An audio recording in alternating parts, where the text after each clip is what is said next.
some principal secretaries who came there, spoke to us, they took more information to the national government, and after that, the consultant city started being allocated money to develop the city. Secondly, in the past, we have lobbied for improved compensation of persons whose land was taken by the Bloc Dam. You know, the Bloc Dam is going to be very big. It's currently the largest dam, where 62 billion Kenya shillings is going to be invested, and a lot of people are losing their land. The compensation package, which was prepared then by a value, we found that to be very small, and the governors then and our other leaders, the senators and members of parliament, we lined up appointments with the then cabinet secretary responsible for water and irrigation, CS Eugene Mamarwa and his leadership, and we eventually agreed to compensation of 4 times what they were going to get. Then the other thing we are doing is the Green Climate Fund. SEKEB has forwarded a concept note to enable us access the Green Climate Fund to go towards the enhancement of land-based adaptation and resilient green economies in Makueni, Machakos, and Kitui. The role of the fund is to fund climate-smart and green projects such as energy, biogas, and solar. If approved, if the concept note is approved and the project proposals are approved, each county will benefit to the tune of 1 billion Kenya shillings. Infrastructure. But if upgraded to bitumen standards, would ease movement of goods and services and facilitate trade across the 3 counties. For example, there is a road called Wikililie, Katulani, Kanyangi, and Water Road.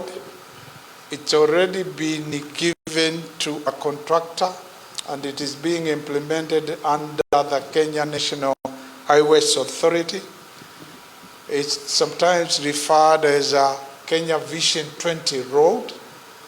And that road will be extended, and we are going to lobby for its extension to go through a place we call Endau, and to go all the way to Ola, and then connect the 3 Ukambani counties to Lamu.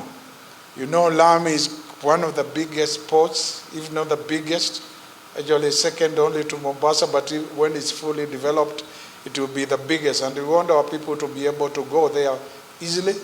We want our people and our businesses to be connected with that particular resource.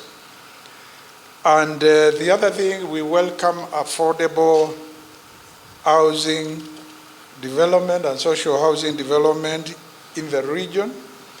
Some of you must have witnessed when His Excellency the President came to Syokimau, and our governor from Machakos, Governor Avinya, was a chief host, and a very big project was launched which will deliver 5,500 units. And besides that, the agreement is all the jobs which will be available during the construction phase will be given to the people of this county and in the region.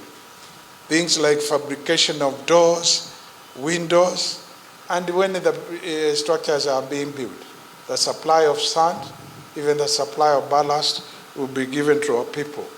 And it is up to us to lobby for these things. If we are not careful, all these things can be done by people from outside.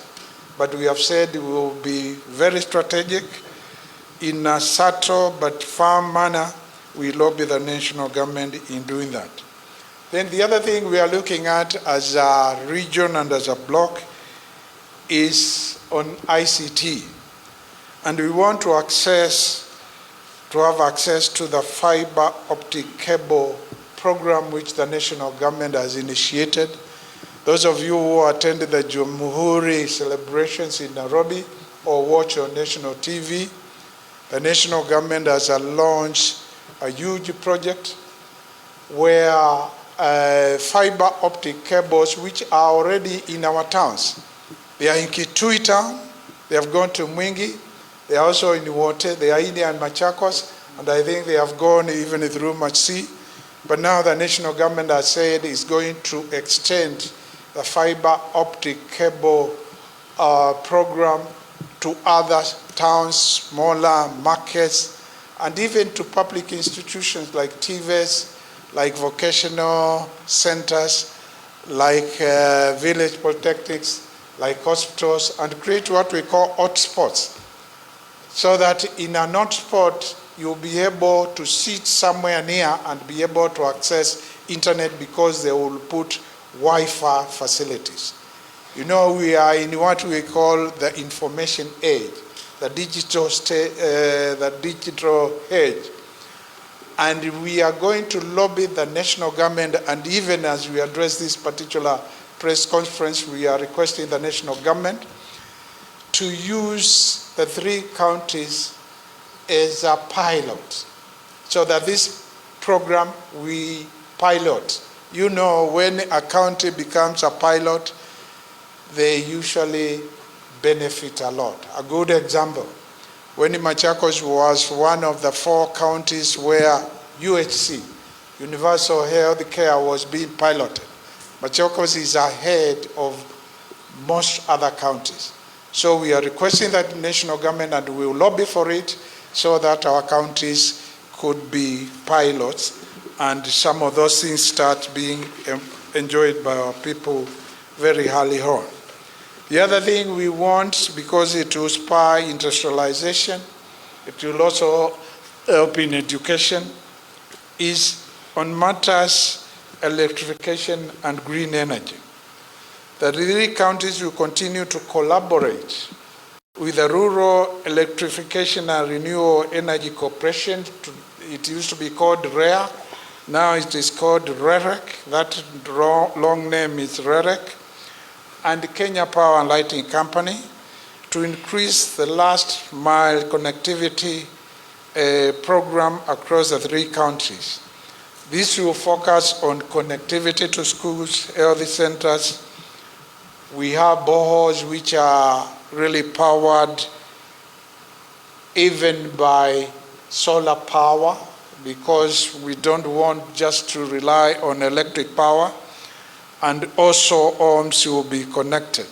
And young children, instead of learning under lamps, they could also use that particular facility.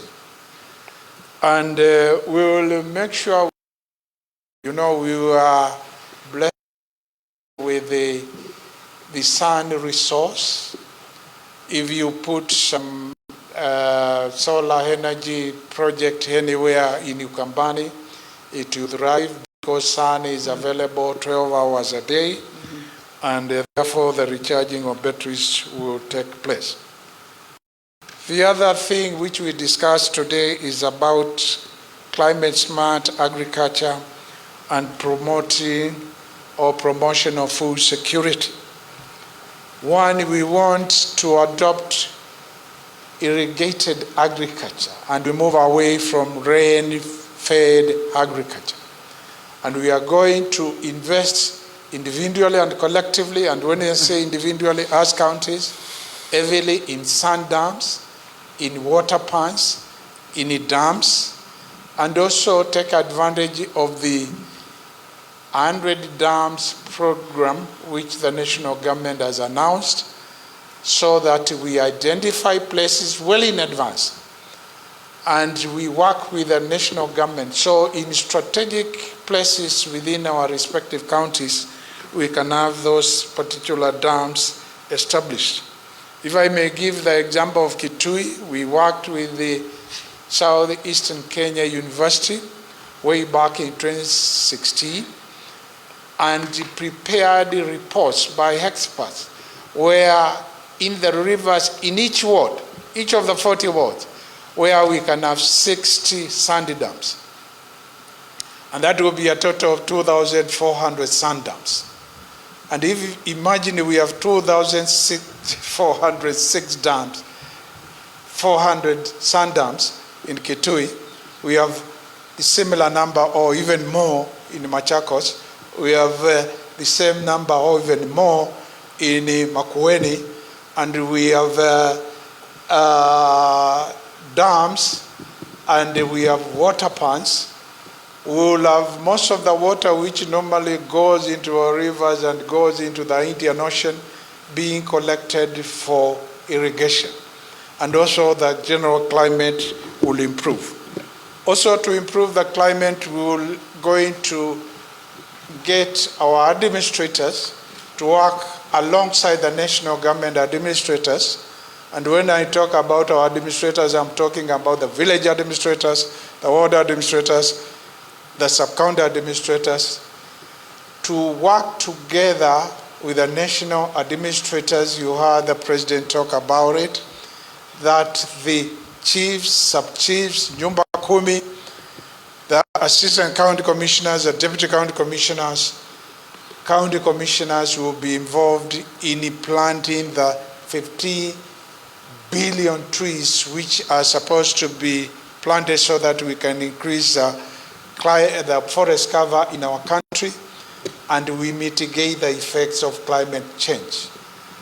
We have said, in order to take full advantage in a strategic manner, we are going to assist youth, women, and other groups to form groups and cooperative societies, and we provide them with seedlings so that they are the ones who will be providing the tree seedlings. And they sell them to the county government, they sell them to the national government. We will not be amenable to a situation whereby the seedlings to be planted, they will be transported from other counties to our own counties. And we are going there to do that in collaboration with the Kenya Forest Service, Kenya Forest Research Institute, KEFRI. We can work together. Finally, youth employment. You know, Kenya's biggest problem, number one problem, is youth unemployment.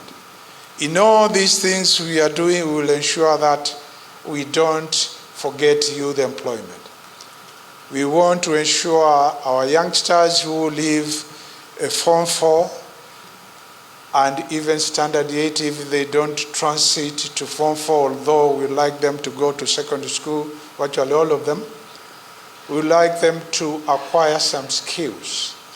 So skilling our youth so that they have something they can do. And when they are graduating from those particular institutions, we would like to help them by providing them with basic tools. For example, if you are a lady or a young girl who has learned tailoring, as county governments, we want to support them by buying them a sewing machine so that they can get started. And when it comes to taxation, we will not be taxing them together with the people who are established so that they get started. If you have done mechanics, then we help you in making sure you secure a yard where you can do mechanical work. And we also help you with some other tools. If you are trained as a mason, we help you with the basic tools in order to get started. And as you have heard, when it comes to programs like tree planting, we want our youth to be involved. When it comes to affordable and social housing, our youth will be involved. They are the ones who will be fabricating the doors, the windows, and employed in those particular sites. And when it comes to ICT, we want them to be the ones who will be in and around the hotspots from where the Wi-Fi will be located, and they start owning their skills on matters ICT. So we don't want to be doing things and we don't take our youth together with us, particularly in terms of facilitating them to have employment. So that's what we have agreed, and we have said this is the inaugural meeting after the general election. And let me take this opportunity to record the appreciation of the three of us to our predecessors, Governor Charity Ngilu of Kitui, Governor Alfred Mutua of Machakos, and Governor Professor Kibwana of Makueni, as well as the county assembly leadership, the speakers and the MCAs, and the county executives, including officials, for the work which they have done and ensured the spirit of SEKEB is kept alive. We are not the Lord who come on town and do not appreciate what others have done. And we have said we are going to take things from here and take them to the next level. And with that, let me stop there. But before I stop, maybe, because I don't want you to ask that, we have agreed the next meeting of the summit. The summit is the three governors, will be on notice. And the next big meeting where we'll have many people from each of the counties, similar to the one we had in 2016. In 2016, each governor was supposed to facilitate 1,000 people drawn from the youth, women groups, drawn from academia, drawn from religious leaders and groups, from elected leaders of all categories. And we have said we will arrange a meeting which will be held at a venue which we will announce to you when we are announcing the actual date. But we want that to be around March, April next year, because we are still in December. And when we next say next year is next calendar year, that is before the new financial year, which will begin in July 2013. Let me stop there to allow you to ask one or two questions, and my fellow governors will be on hand to respond to any question which you have. And when you're asking a question, you could opt to direct it to any of the governors, but if you direct it to me, allow me also to redirect a question to any of the governors if I think they also need to come in. Thank you very much, and we are ready now for the questions. The lady who is there, we will start with the lady, then we will go to this gentleman. The third person who would like to answer a question, to ask a question. Okay, the lady, you introduce yourself, the network you work for, and then put your question and say whether you are putting that question to Governor Mutula Kilonzo Jr. or Governor Vinya, or to Governor Malombe, the one from Kitui, the one who is speaking. Thank you, Your Excellencies. My name is Rose Mukonyo. I work for the Standard. My question is directed to the three of you, actually, because this concerns the three counties. And it's about a report that was brought forth about the toxicity that is affecting Thwake Dam. And it is emanating from River Athi, which is being polluted. And mostly, we have a lot of factories that are alleged to be directing their waste into the river. So what is SEKEB planning to do in regards to ensuring that we do not have this kind of pollution? Because every now and then we hear of reports that are leading towards the toxicity in that river, and pollution is ongoing. Even right now, I understand that pollution is still ongoing and it's affecting the three counties. Thank you. Thank you. Very, very good question. Before we allow our brother there to ask his question, let me request Governor Wavinya to respond to that question. Thank you. Thank you so much, Your Excellency Malombe, Governor Kitui. If you remember very well, the president came to Syokimau, and that was one of the things that we discussed, and he touched it. And he gave us his commitment to clean Athi River.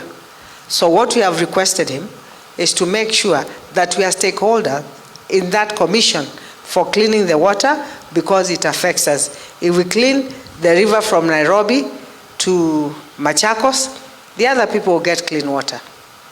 So we are committed to ensuring that the river is cleaned. As you know, we're already affected in Mwala. When you go there, you cannot see the river. It's called ISN. It is already there in Mwala. And these are some of the things that we need to work on. And we as a county have also put a small budget to ensure that we start doing something. But cleaning of Athi River starts with Nairobi River. Yeah, I may add, we discussed that matter. And we agreed Machakos County will nominate a representative of SEKEB who will be given to His Excellency the President for nomination into that particular commission so that we are represented.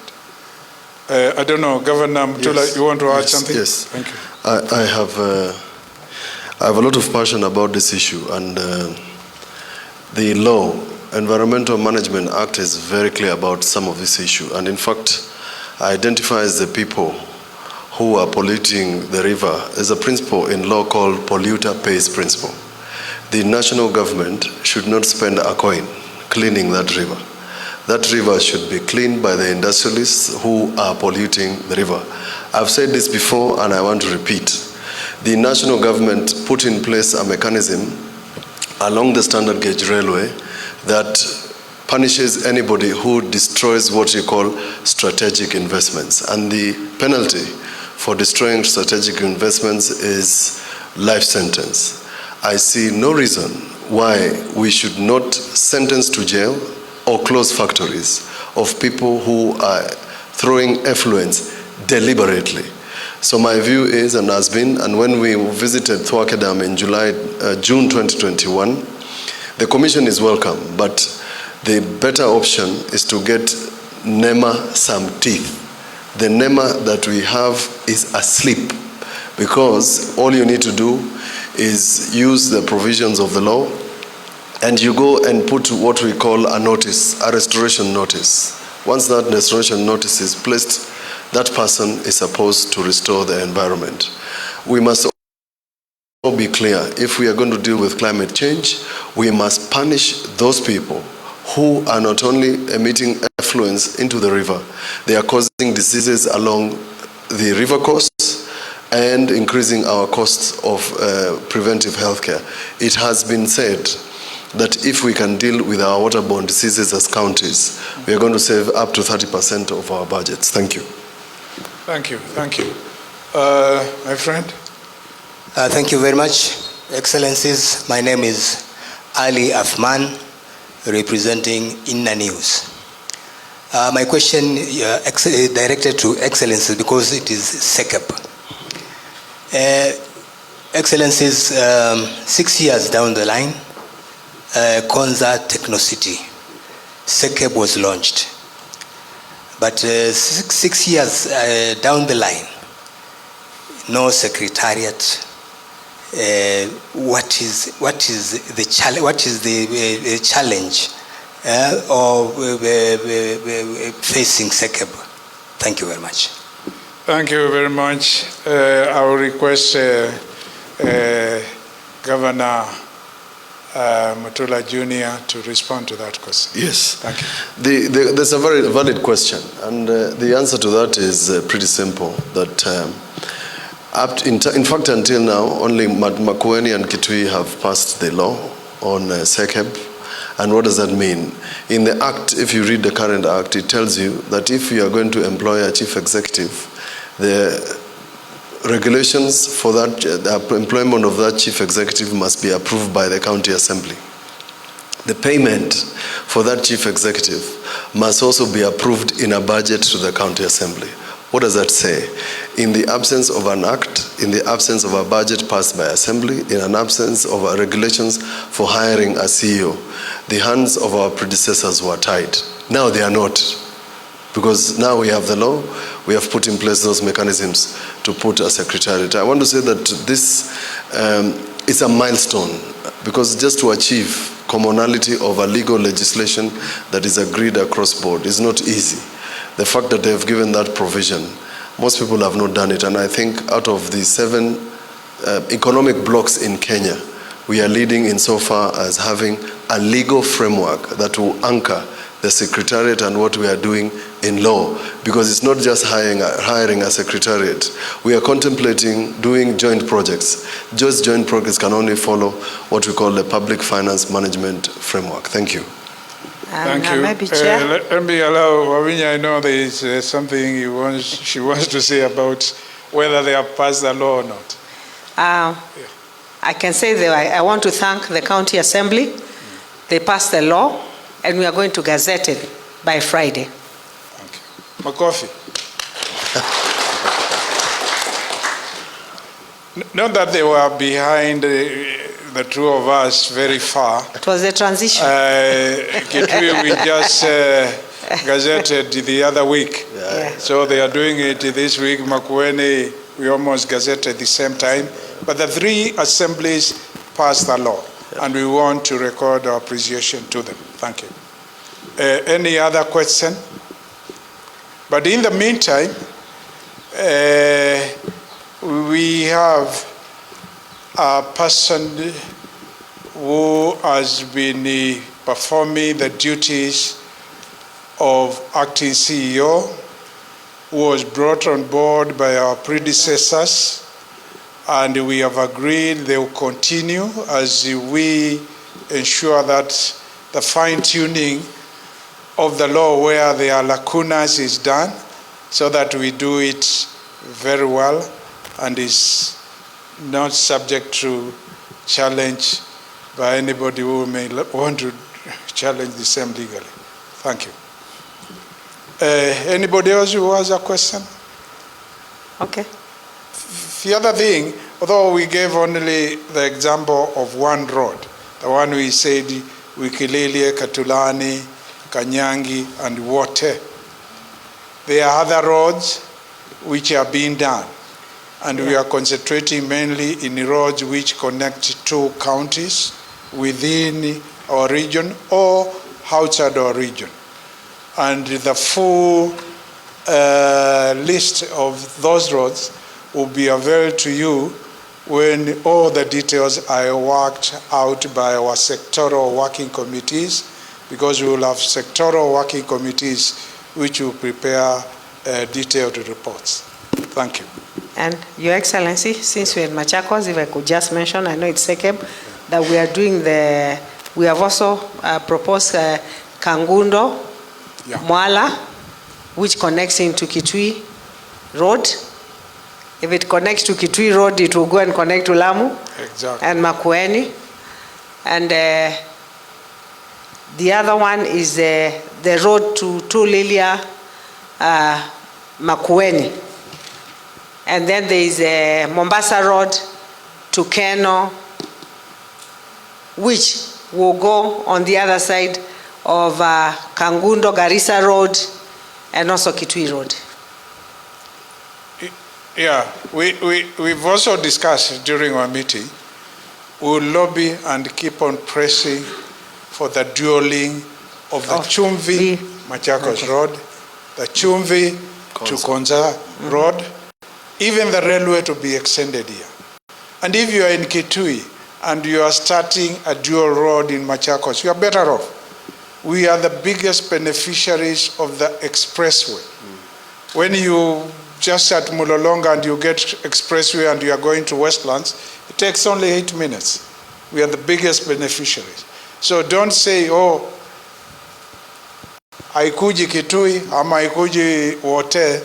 We are beneficiaries. The more it gets into our areas. Asante. Okay. Asante. Let us appreciate our governors with a clap. Your Excellencies, before you